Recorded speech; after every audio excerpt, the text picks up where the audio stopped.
Hi everyone, in this video we're going to talk about serial correlation. So first, why watch this video? The purpose of this channel is to help the audience learn all about hedge funds. The video will teach you about one of the critical building blocks to run regressions on financial data, and that's understanding serial correlation.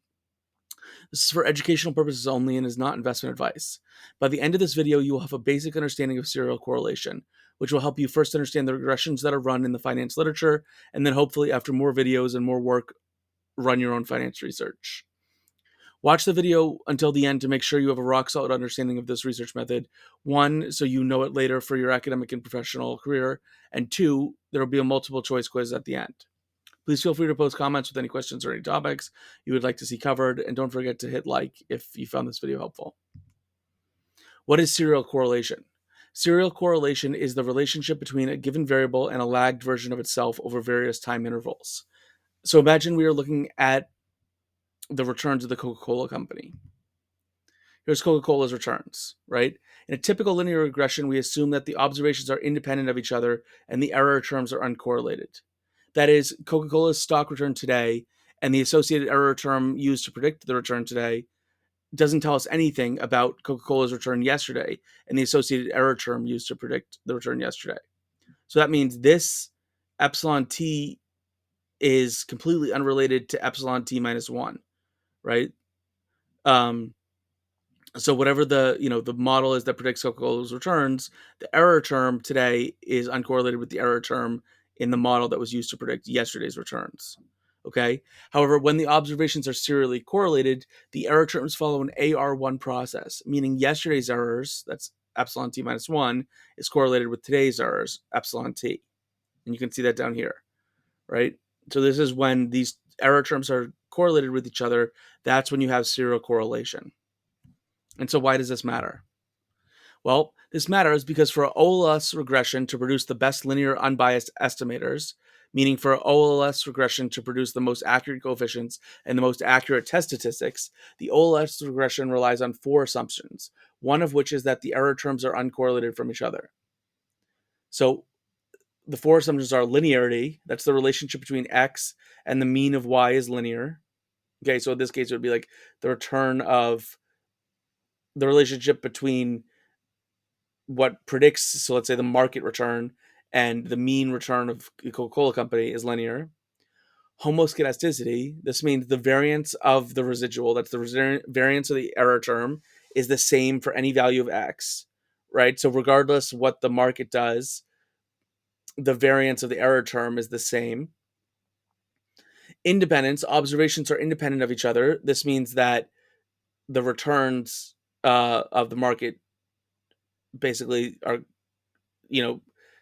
are uncorrelated over time with each other, and the error terms are uncorrelated with each other over time. Normality, for any fixed value of x, y is normally distributed. So that means the stock prices of Coca-Cola are normally distributed.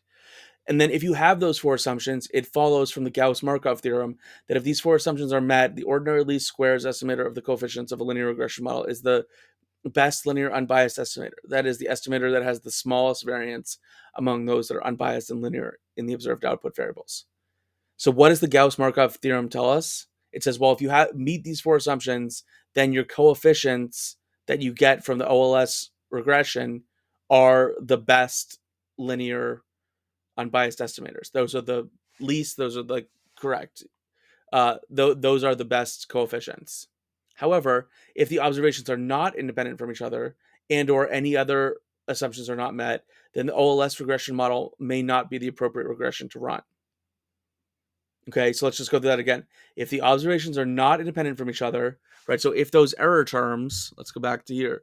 If these error terms are not independent from each other, then OLS regression might not be the right regression to run. But in financial data, like, does yesterday's returns predict tomorrow's returns? Well, no, but the variance, or the error term today and the error term yesterday, these things can be related, right? Potentially. And not only that, but also the stock prices of different firms in the market can be related. And so in financial data, I'm not sure that an OLS regression always makes the most sense. Oh, and sure enough, if we're working with finance data that has serial correlation, either in the cross-section, meaning the error terms of multiple assets, um, in the same time period are correlated with each other, or the time series, meaning the returns of one asset is correlated with its own lagged returns, then OLS regressions may not be appropriate.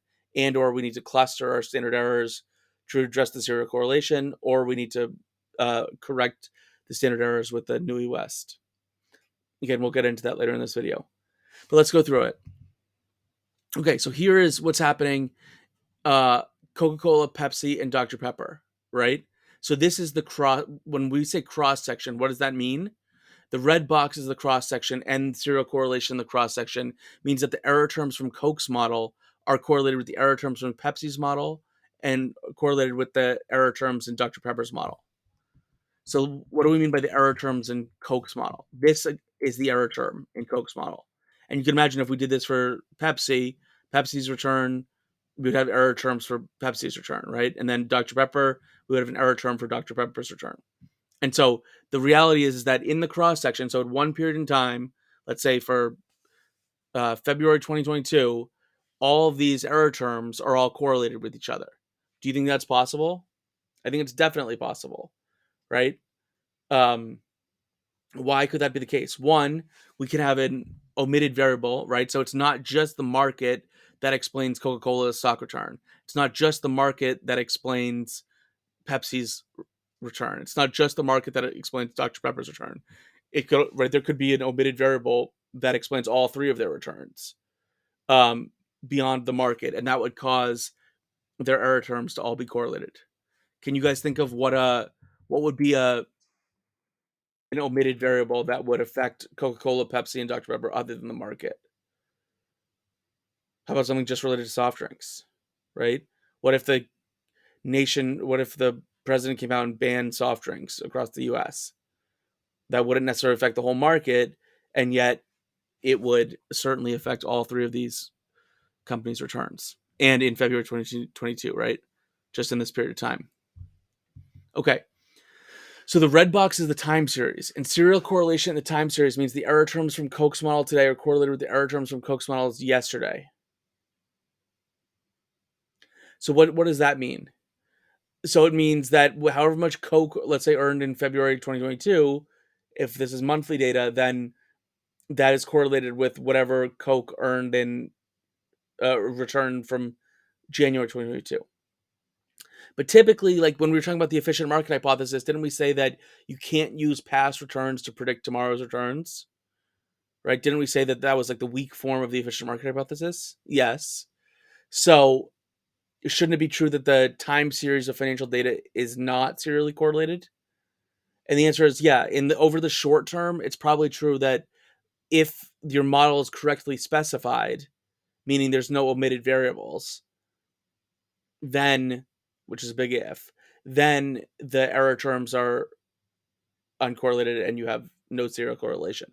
However, over the longer term, it could be the case that error terms are serially correlated, right? Because you can imagine that, like for a specific firm, the error terms could propagate throughout the model, right? You could imagine for like Apple, right? Let's say you have a model that predicts Apple's returns, but Apple's like super profitable, and if your model is not perfect, you could imagine that in the error term, some of the imperfections of your model all get accumulate there, and so those like propagate through the model, right? Propagate through time to predict Apple's returns, and so that way the error terms actually are correlated, and you do have serial correlation in the time series. Okay, so how can you know if your return data is serially correlated? Well, as it turns out, there's a good test for this, and it's called the Broch-Godfrey test, and it tests for serial correlation. And the following code will allow you to run the test in Python after you've run your regression model.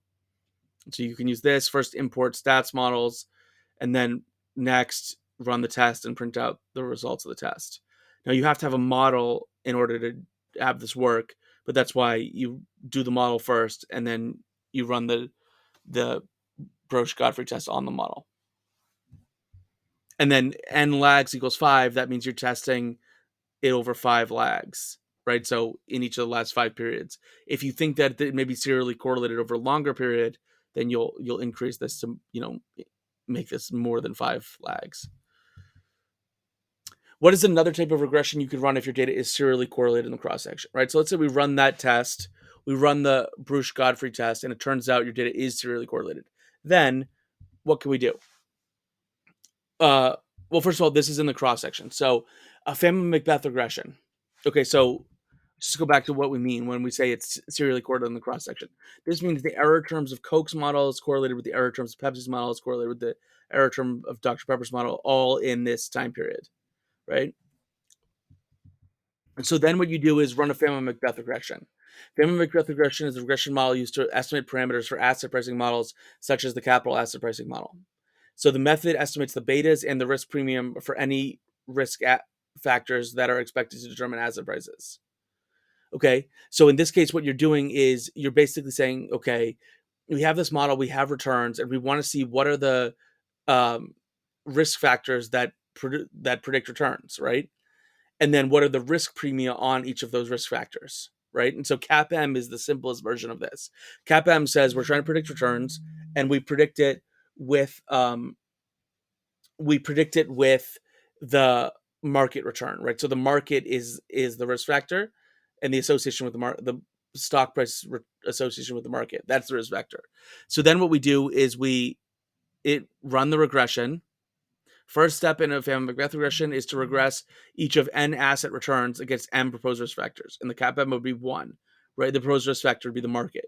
So you regress each of the n asset returns, so each stock against the market, to determine each asset's beta exposure, right? So like for Coca-Cola, you'll run it against the market. That'll give you a beta, right? To what extent is Coca-Cola correlated with the market? Then you'll do it for Pepsi.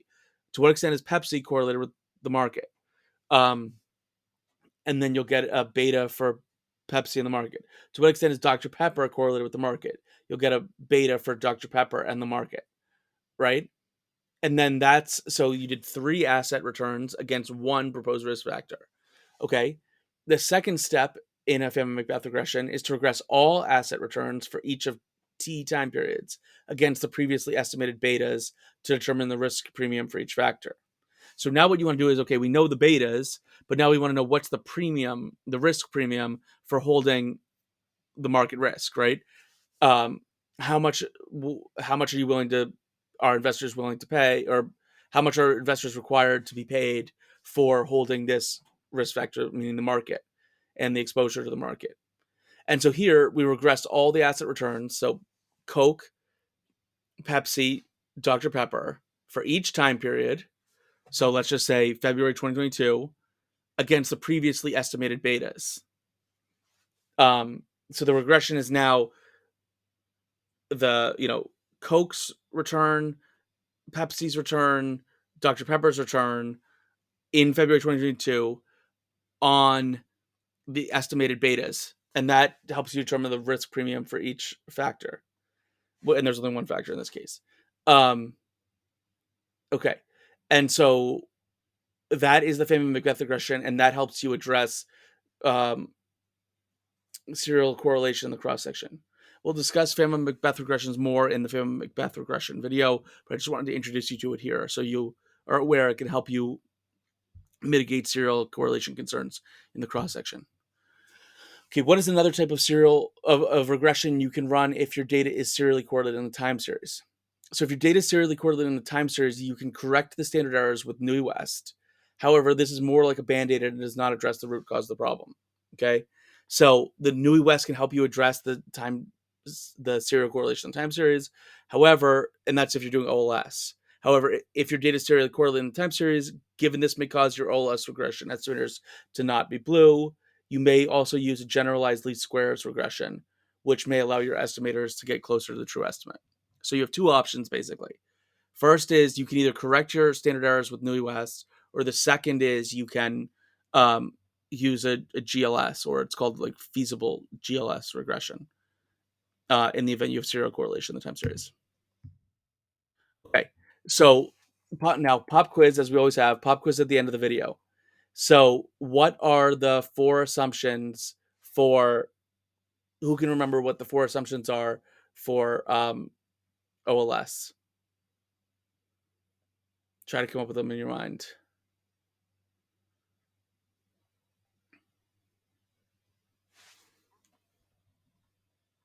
So we know that the observations need to be independent.